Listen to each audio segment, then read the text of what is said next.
Olá, tudo bem com você? Estou gravando aqui uma série com base neste livro aqui, De Tarso a Roma, A Jornada do Apóstolo da Fé, de Rex Edwards, um livro da CPB, Casa Publicadora Brasileira, 100 e pouquinhas páginas, na verdade 112. Um livro bem interessante que mostra aqui a trajetória do apóstolo, do maior apóstolo, né, que teve um alcance tão grande, levando o evangelho a terras tão distantes. Eu já trabalhei aqui com base no livro A Conversão de Paulo, os lugares por onde ele passou, só para a gente relembrar. Eu estou fazendo uma série aqui no meu canal, se você perdeu os vídeos anteriores é só buscar aqui na playlist com o título de Saulo, de Tarso a Roma, a história de Paulo. Então já passamos por Damasco, Antioquia, Filipos e agora estamos aqui no capítulo 4, que trata de Bereia. E eu começo perguntando, você é um bereano? Você se considera um bereano? Antes de responder a pergunta, quero pedir que você se inscreva no canal, caso não tenha feito isso ainda. Acione o sininho para receber as notificações de novos conteúdos, novos vídeos. Comente aqui abaixo também. Os comentários acabam dando mais engajamento aos vídeos. O YouTube entende que é um conteúdo relevante e acaba espalhando mais esses conteúdos. E acompanhe aqui, semanalmente tenho trazido conteúdos novos aqui no canal sobre a Palavra de Deus, sobre os acontecimentos atuais, sobre criacionismo e muitas outras coisas. Bem, eu quero também pedir que você permaneça aqui, porque no fim do vídeo temos aí uma novidade, um convite, na verdade, para você que acompanha aqui o meu canal. Bereia, da rejeição à recepção. E o texto aqui é Atos 17, 10 e 11, que diz assim: E logo durante a noite os irmãos enviaram Paulo e Silas a Bereia. Ora, estes de Bereia, os bereanos, receberam a palavra com toda avidez, examinando as Escrituras todos os dias para ver se as coisas eram assim de fato. Então veja que eles são elogiados, os bereanos, pelo fato de examinarem a Bíblia para saber se as coisas eram de fato como estavam ouvindo, como se falava. Então a resposta à pergunta, você é um bereano? Depende da sua postura com relação à Bíblia. E aqui neste capítulo, o autor aproveita para dar aqui um verdadeiro estudo sobre essa postura bereana, sobre como encararmos a palavra de Deus. Enfim, há muitas coisas bem interessantes aqui nesse capítulo. Eu vou ler alguns trechinhos para você e comentando aqui, tá bom? Na página 52, acompanhado por Silas e Timóteo, Paulo foi até a Via Ignácia, estrada romana que liga o mar Adriático ao Egeu, passando por Anfípolis e Apolônia. E, um dia depois, chegou a Tessalônica, a principal cidade da Macedônia. O nome fora uma homenagem de Cassandro, seu fundador, em 315 a.C., a sua esposa, a meia-irmã de Alexandre, o Grande. Depois de Filipos, Tessalônica foi o local que o apóstolo escolheu, que os apóstolos escolheram, para fazer um evangelismo intensivo. Assim como o fizera anteriormente em Antioquia, Paulo foi convidado a pregar na sinagoga local. Ele apresentou textos do Antigo Testamento ao longo de 3 sábados seguidos, mostrando os fatos históricos do ministério, da morte e da ressurreição de Cristo, como cumprimento das profecias e predições das Escrituras.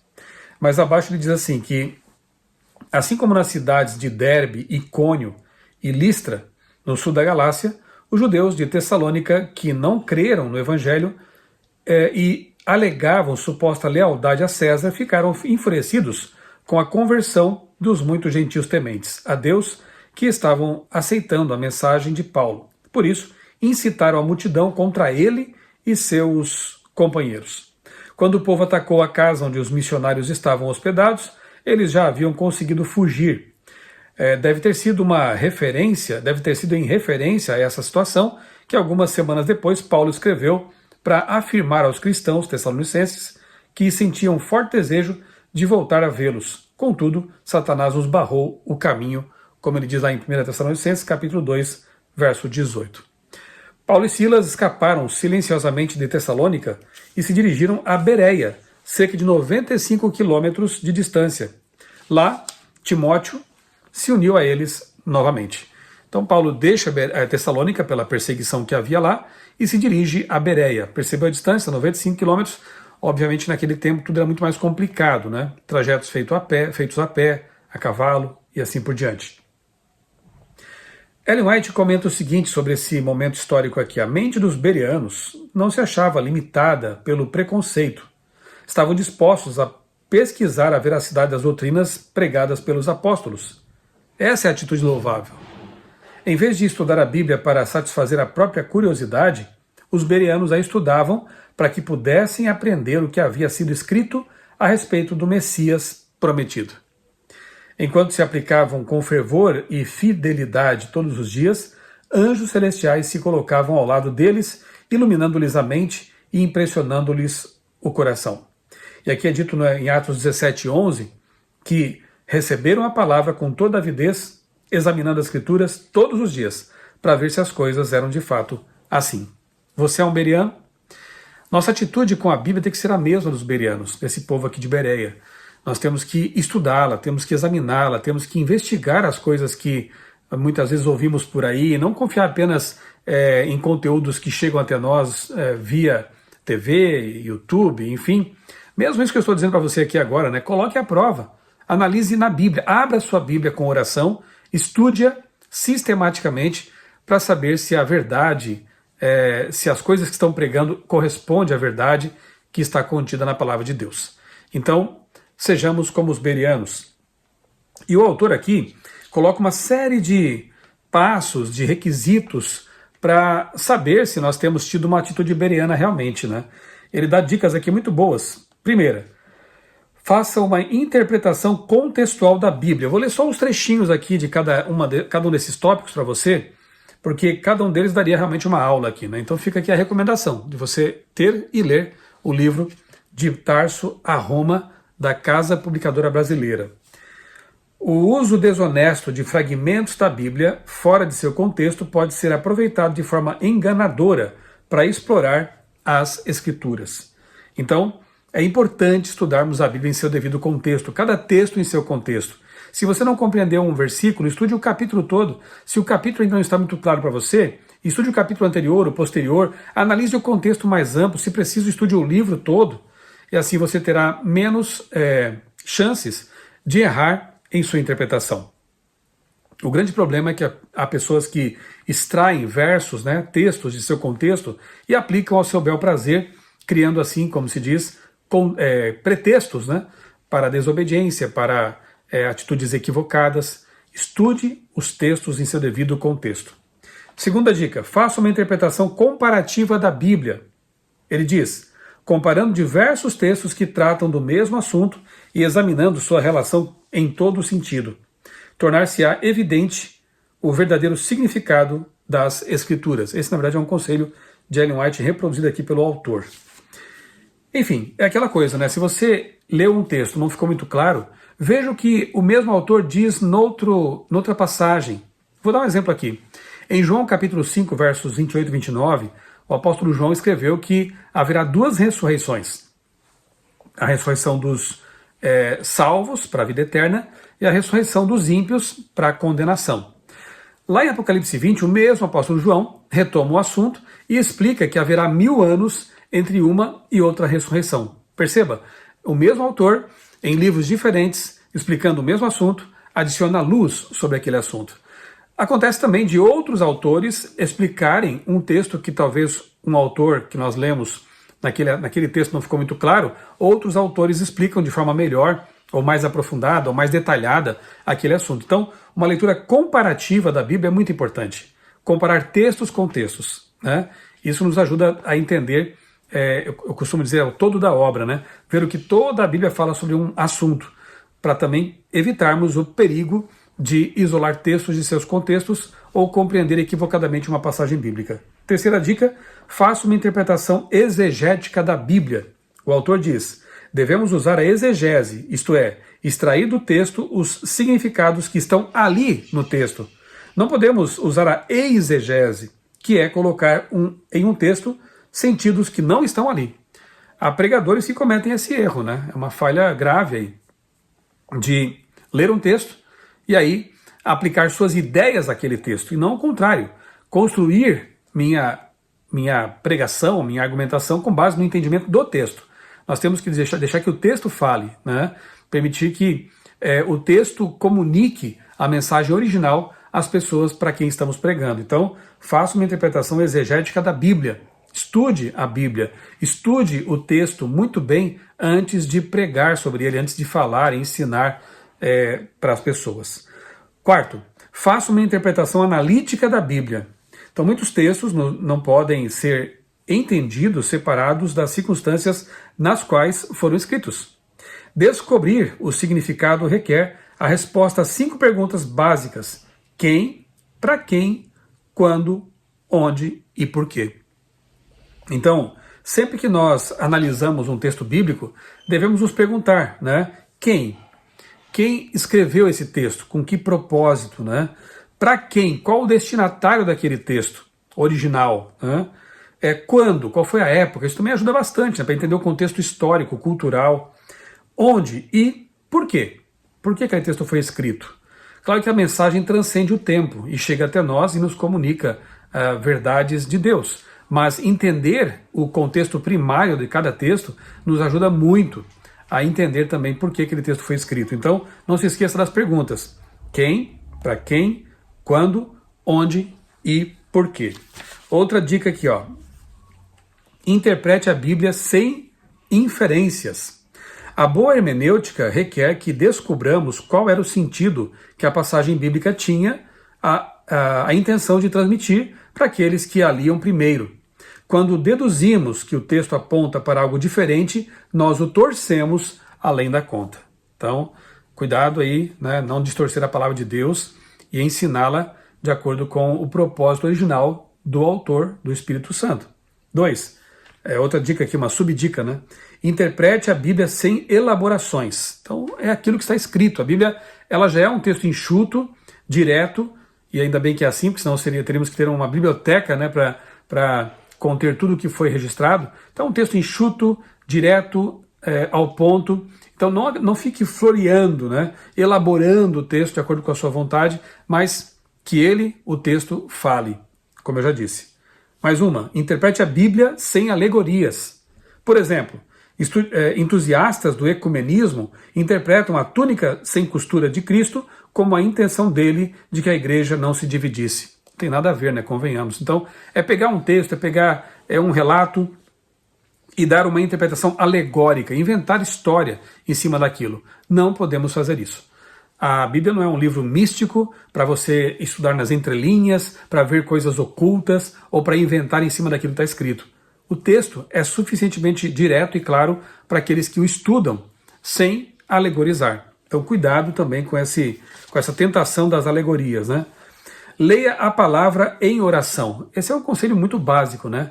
E eu tenho dito nos meus estudos bíblicos que quando estudamos a Bíblia e oramos para fazer isso, nós temos o privilégio de contar com a ajuda do autor original, porque ele existe e é vivo, é o Espírito Santo. Moisés morreu. Moisés, no caso, está no céu, né? Não é nem o exemplo ideal que eu quero tomar aqui, porque Moisés foi ressuscitado. Mas vejamos, Davi, o salmista, morreu. Isaías morreu. João Batista. Enfim, os autores bíblicos, com exceção de Moisés, morreram. E nós não temos mais como falar com eles, e tampouco temos como falar com Moisés, mas podemos conversar e pedir ajuda ao verdadeiro autor por trás dos autores humanos, que é o Espírito Santo. Afinal, o próprio apóstolo Pedro diz, numa de suas cartas, que eles não falaram movidos, não falaram por sua própria vontade, né? Mas foram movidos pelo Espírito Santo de Deus para escrever o que escreveram. Então, quando nós oramos pedindo a Deus compreensão da Bíblia, nós temos o privilégio de contar com a ajuda do autor da Bíblia. Isso realmente não tem preço, né? Então, nunca abra a Bíblia sem fazer antes uma oração, pedindo compreensão, pedindo que você entenda o texto corretamente, como era o desejo dos bereanos, né? Leia a Bíblia de maneira pessoal. Nunca pense assim, isso aqui se aplica àquele fulano, isso aqui cairia bem na vida daquela irmã. Não, o texto é para você. A aplicação primária, né? É você com Deus ali, lendo a carta que ele deixou para você. Leia a Bíblia todos os dias, então tenha um tipo de estudo sistemático, né? Um plano, como diz também aqui uma outra dica, de leitura diária e sistemática. Um plano que eu tenho seguido já há quase 10 anos e acho muito bom é o Reavivados por Sua Palavra. A gente lê um capítulo por dia e assim dá para ler com mais calma, mais demoradamente, quem sabe consultando um ou outro dicionário bíblico, e assim o nosso conhecimento se aprofunda na palavra de Deus. Um capítulo por dia. Em 3 anos você lê toda a Bíblia. E assim é tão gostoso porque quando a gente lê com calma, com oração, meditando nas palavras, a gente passa o dia com aquele texto na mente. A gente vai lembrando e vai elaborando, e isso é maravilhoso. Somente experimentando realmente para saber do que eu estou falando. A pessoa que lê a Bíblia com oração todos os dias, ela tem realmente à disposição dela o poder da palavra. O poder que criou o universo, né? A palavra de Deus criou o universo, está contida também na Bíblia. E ela transforma o nosso coração, transforma a nossa mente, transforma nossas atitudes, a nossa vida, nos santifica, nos eleva neste mundo de pecado. Então, leia a Bíblia todos os dias e tenha um plano de leitura, né? Isso é muito importante. Para fechar, veja, portanto, Bereia se destaca como um agradável oásis em meio à paisagem árida da perseguição. Quando entraram na sinagoga, Paulo e Silas se viram em uma nova atmosfera. Encontraram homens mais nobres do que aqueles implicantes, desonestos, que provocavam as intrigas de Filipos e Tessalônica, que provocaram as intrigas lá. Quais eram as características dessa nobreza? Então o autor sugere 2. Primeiro, disposição e ausência de preconceitos para aceitar novos pontos de vista, desde que fossem bíblicos. Essa receptividade espontânea só pode brotar do amor pela verdade enraizado na alma do indivíduo. E, segundo, estudo independente. Os bereanos não se envolviam em uma batalha de conceitos contra conceitos. Eles iam direto à fonte, estudando documentos e fatos. O estudo da Bíblia é um direito, um dever e uma ciência profunda. Generalizações apressadas e opiniões fixas devem abrir caminho para uma luz maior. Pergunto de novo, você se considera um bereano? Você tem tido essa atitude dos bereanos de ir à Bíblia por si mesmos para descobrir qual é a vontade de Deus? Se não, quem sabe não é momento de tomar uma decisão, de levar mais a sério a palavra de Deus, de conhecê-la da forma como tem que ser conhecida e permitir que sua mensagem transforme a sua vida. Eu te convido a ser um bereano. Que nós sejamos nobres à vista de Deus pelo fato de darmos valor à sua palavra e ter contato diário com ela, sendo transformados pela sua mensagem. Na sequência, eu vou deixar aqui um recadinho da Michela, da agência Mapa na Mão. Nós teremos uma viagem próxima, agora em julho, para lugares como Bereia, por exemplo, Atenas, Filipos, Corinto e algumas das igrejas do Apocalipse. Será uma viagem cultural pelas terras bíblicas, por onde passou Paulo, por onde passaram alguns apóstolos, como João também. Estaremos em Éfeso, onde João morou, viveu os últimos dias de sua vida lá em Éfeso, né? Então, será uma viagem realmente muito interessante, não só turismo, mas cultura e inspiração bíblica. Mas corra, faltam pouquíssimas vagas para a gente completar o grupo. Eu vou deixar então com a Michela esse último recado para você. Um abraço, aguarde aí o próximo vídeo sobre este livro, muito interessante, e que Deus abençoe grandemente a sua vida e também a sua família. Bem-vindo a uma jornada única pelas maravilhas da Turquia e da Grécia. E o pastor Michelson Borges e o professor Roger Tavares estarão lá com a gente nessa jornada. Prepare-se para uma experiência que vai muito além de uma viagem comum. Esta é uma expedição que enriquecerá muito você e vai trazer memórias que ficarão guardadas para sempre aí no seu coração. Serão 3 semanas de viagem por lugares lindos da Turquia, como Istambul, Capadócia, Éfeso, sim, lugares onde o apóstolo Paulo passou e oficiou. Pérgamo, Tessalônica, Corinto, Atenas, também lugares lindos e maravilhosos da Grécia. E se não bastasse tudo isso, na última semana faremos um cruzeiro pelas ilhas gregas. O pastor Michelson Borges trará para nós as mensagens bíblicas da expedição, sim, porque nós vamos passar por lugares onde o apóstolo Paulo e outros cristãos passaram. E o professor Roger Tavares vai nos contar muita história e nos mostrar a parte turística também e cultural desses lugares maravilhosos. Eu, Michela Borges, da agência Mapa na Mão Viagens, estarei lá com vocês também para apreciar essa jornada que, como eu falei, é uma jornada única e vai ficar guardada para sempre em nossos corações. A viagem ocorrerá do dia 13 de julho, agora tá pertinho, até o dia 5 de agosto. E no valor do pacote, com quase tudo tá incluído. O aéreo desde Guarulhos até lá, a hospedagem em hotéis ótimos, café da manhã e jantares maravilhosos, toda a parte terrestre, passeios, guias, a presença dos nossos convidados e nós estaremos lá para curtir tudo isso da melhor maneira possível. Mas eu contei para você que estamos já nas últimas vagas? Sim, porque uma viagem dessa magnitude, é claro que só restariam agora pouquíssimas vagas. Então corre, clica nesse anúncio para olhar lá o nosso site, o site da agência, onde tem todas as informações desta expedição. Manda um WhatsApp que nós vamos enviar para você todas as informações necessárias. Mas corre, porque eu quero você lá no nosso grupo, que já está lindo demais.